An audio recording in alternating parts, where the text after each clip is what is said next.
Hello, and welcome to part 5 of our drive to the Lake District.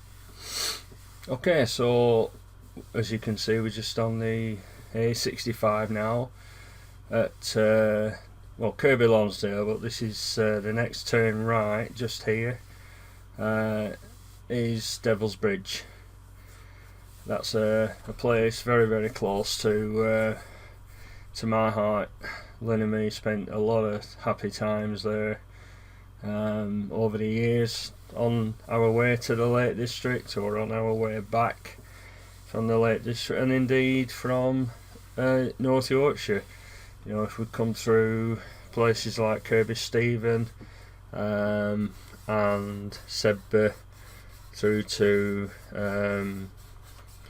the bridge there at on the A683. For those who's interested in where the Devil's Bridge is, it's on the A683 near Kirby Lonsdale, and yeah, had lots of happy, or should I say tasty, bacon butties, and yeah, very, very nice. Right, so where were we with motorcycles now? Let me just think back to part 4. Yeah, we were up to 1987 and the honeymoon down Devon. So so by this time I was on the 400. 400 CB 400 NC, and Lynn had her CM 200, and that remained the case until I think 1989, when we purchased a CB250, or sorry, CD250, I think it was. I beg your pardon. It was a new one. It was an F registration, so 1989, 1990, or was it 88, 89? GH. Yeah, 88, 89, I think. So G would have been 89, 90. H would have been 1991. Yeah, if I'm right. Anyone who's, if I'm wrong, please correct me. Anyway, it was an F-Reg, brand new, and that's the bike there. And that's up at Rimington Boyne. It's a nice bike. I think eventually we had a full fairing put on it. Not sure, can't remember, but because we didn't have it long, for 2 reasons. First reason was unfortunately the very rare for Honda, for quality of Honda. I can only think that it wasn't made in Japan, and perhaps quality control wasn't as good. I don't know where it was made. I know the Deauville was made in Spain, so perhaps it was made there. Anyhow, the cylinder head, it's a twin cylinder, had a hairline crack in it, so it was losing oil, a little bit of oil, not oozing out, but obviously under pressure. It would be weeping. So that had to be replaced under warranty, so no problem there. But it put us off the bike. Certainly put Lynn off the bike,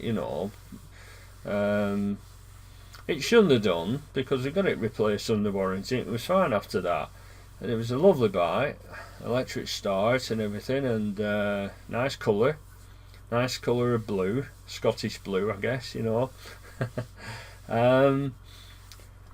But the other reason why we didn't keep it for so long, because we sold the 400 and got a Kawasaki GT 750, and it's there, and that's photographed up Abbey Village, where we always had our bikes photographed over the years from '84 onwards. And so, and then of course in 1990, the following year, we found out that Lynn was expecting Sam.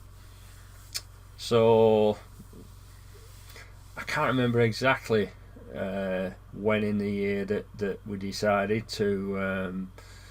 Well, first of all, Lynn let the CD250 go, and because of she didn't really want to ride whilst pregnant, understandably, and of course eventually she would be finishing work.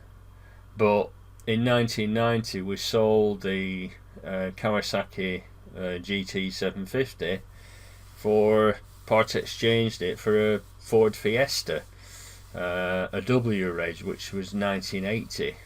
I think it was 81 W, if I'm not mistaken. So they started 14 years away from motorcycling, with the car, and that's the car that we got. That's parked at the side of Lynn's parents' house. It was a lovely car. It needed some tinkering doing to it, and Ian, our mechanic at work, he sussed out what the problem was. It was just minor. It was some kind of switch on the carburettor, which meant that sometimes when you turned the ignition off, it wouldn't switch off. Anyway, Ian sorted it, and there we are. And in 1991 we had a lovely holiday, a family holiday, with Sam. She was only 6 months old, down in Devon in a caravan. Well, had we kept the bike, we couldn't have done that. We'd have had to hire one, which would have been terribly expensive. But we needed a car, obviously, to for practical reasons. So we did the right thing, and I didn't know how long it would be before we will get back on a bike. And we just carried on. We had various cars. We had sort of Ford Fiesta in this order. We had Ford Fiesta. We got a Vauxhall Cavalier. That was a 1984 registration. What else did we have? We had, after that, we had a Vauxhall Astra hatchback. That was an L reg. That was a 1994. And then we changed that for a P registration Vauxhall Astra. I won't put pictures of these up. You know what these are. Estate, another Astra, but an Estate. We got that from a car dealership called Hugh Davis in Accrington. Excellent guy, nice guy. Sold nice, tidy cars. Not new, but nearly new. And he looked after his customers, which is very rare in the car trade. And unfortunately, I was involved in a crash with a drink driver in that car. That was in 2003, and I was on my own. I was with Sam. I just dropped Sam off at the leisure centre there in Blackburn for some. I think she was going swimming, and I was driving along Chatsworth Road towards Haslingham Road, and there's the roundabout where Evolution Park is. Anybody who knows Blackburn will know exactly where that is. And this female driver came racing around the roundabout, and she lost control, and she slammed into my offside front wing, the driver's side, and she hit me so hard that not only did she get fastened in her car. She had to be cut free apparently by the fire service. But the engine of my car ended up on the road. She knocked it off its mountains. So the engine revved and revved and revved, and before I realised, I thought, just calm down, just turn the key, and of course turned it off. So it could have been really nasty. The airbag didn't deploy because it wasn't a head-on crash, but it could well have been, you know. I think it had an airbag. I'm almost sure it had an airbag. I'm not sure now. However, maybe it didn't have an airbag, in which case it would have been a catastrophe. But yeah, drink driving, in my view, they should be banned for life. I know it's easy for me to say, but when you've been involved in a crash like that, you realise just how dangerous drivers are that aren't in control, you know. So after that, we got the first of two Vauxhall Zaphiras, or Zafira, whatever you pronounce it. They're like a people carrier. They carry 7 people. Very, very clever seating system. We had that. That was the first one was X registration, which is 2001, I think it was. And the other one that we got in 2005 was a black one. That was brand new. Now we got that in celebration of Lynn's degree, passing her degree.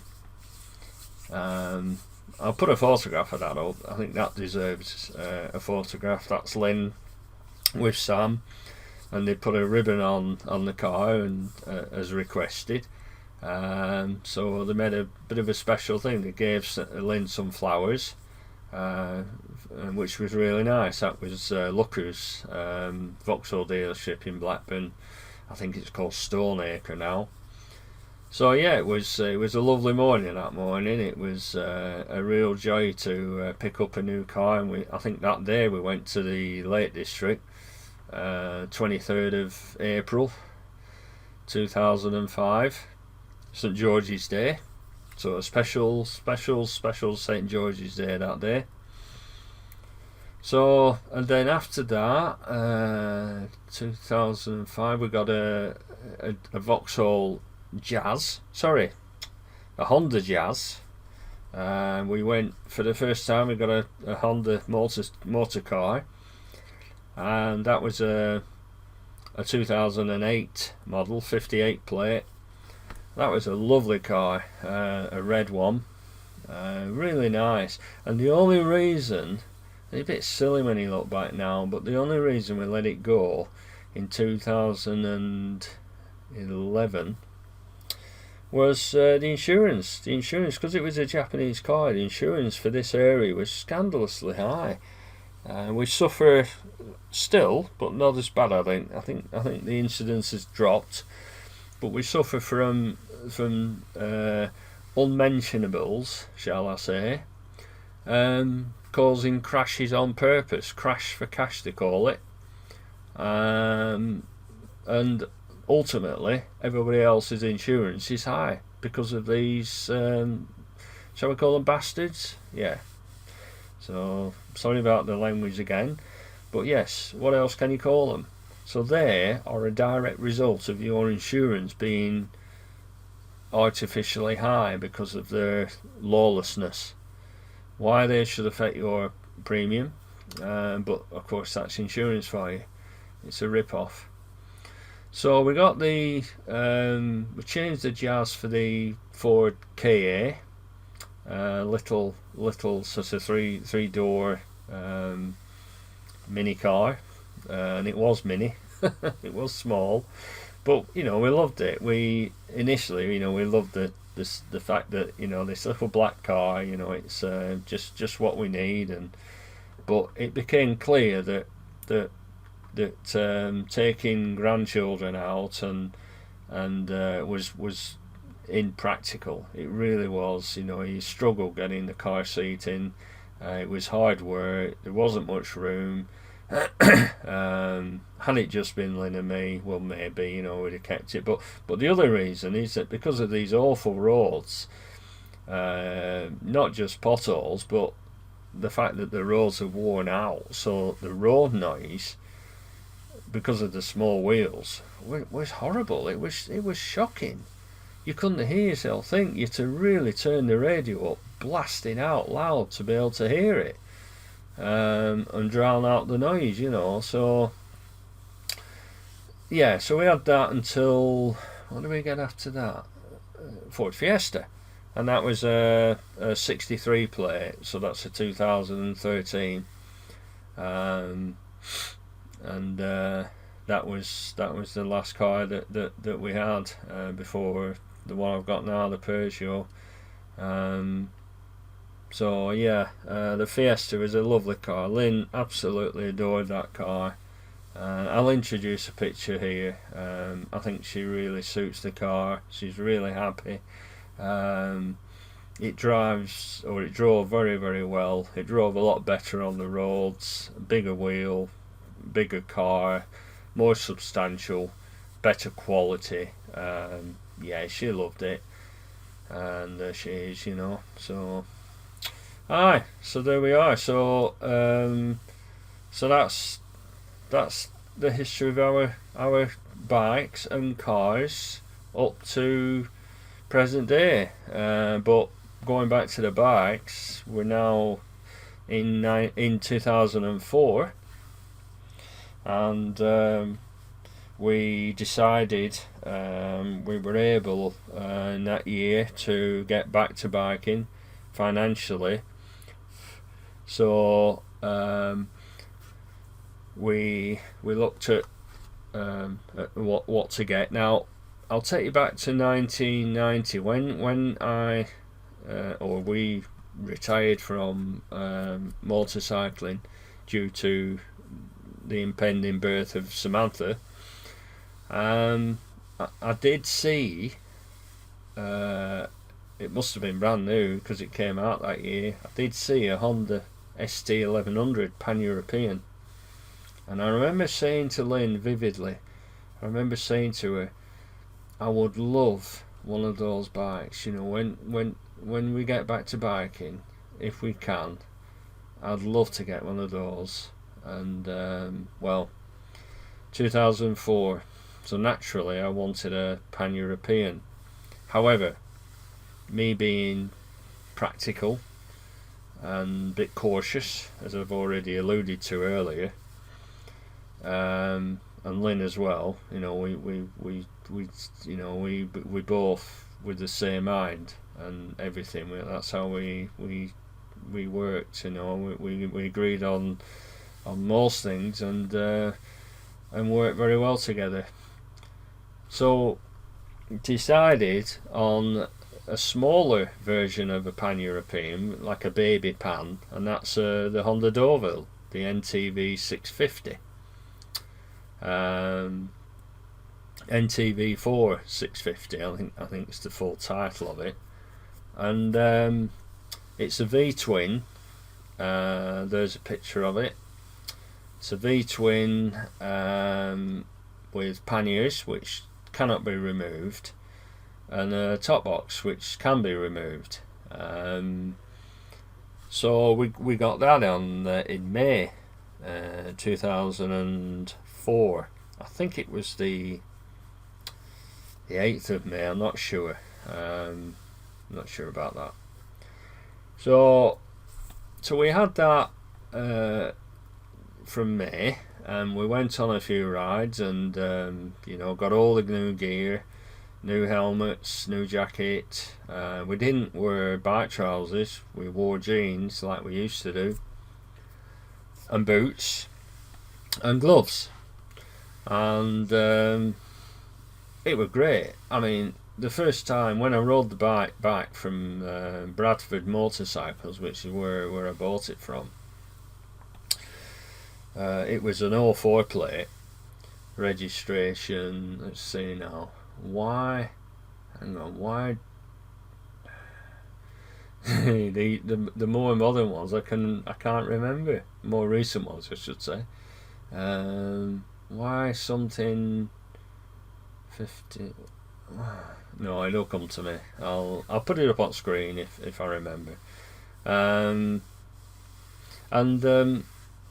So we went on a few rides, but I always remember we were out Ribblehead Viaduct way, and I remember I pulled me back.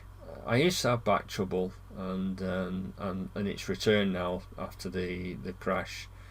But I had quite a lot of spasm problems with my back, and because I wasn't fully comfortable on this bike, because I'm not as big as I am now. I wasn't as big then as I am now, I should say. But nonetheless, I've probably got a draft up my back, and my back it just went into spasm. And I remember thinking, oh, what the hell am I going to do here? And Lynn's obviously, she's on the back. So we went back to Ingleton. There's a garage on the main road. It's actually, we went past it the other day, me and my friend and neighbour, and it's actually a co-op now. They've knocked the whole garage down and rebuilt, and made a co-op and rebuilt the garage, and it looks quite nice. But I bet the prices have gone up of the fuel. Anyway, we went there and bought some paracetamol or ibuprofen, one or two, because I was in so much discomfort. So it became clear, really, that I needed to, change the bike. And so by August, I said to Lynn, I'm ready for the Pan-European. I've got my confidence, that really was no problem.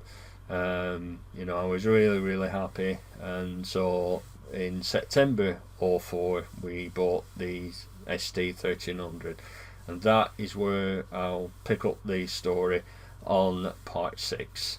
Well, thanks for watching, and see you on the next part, and bye for now.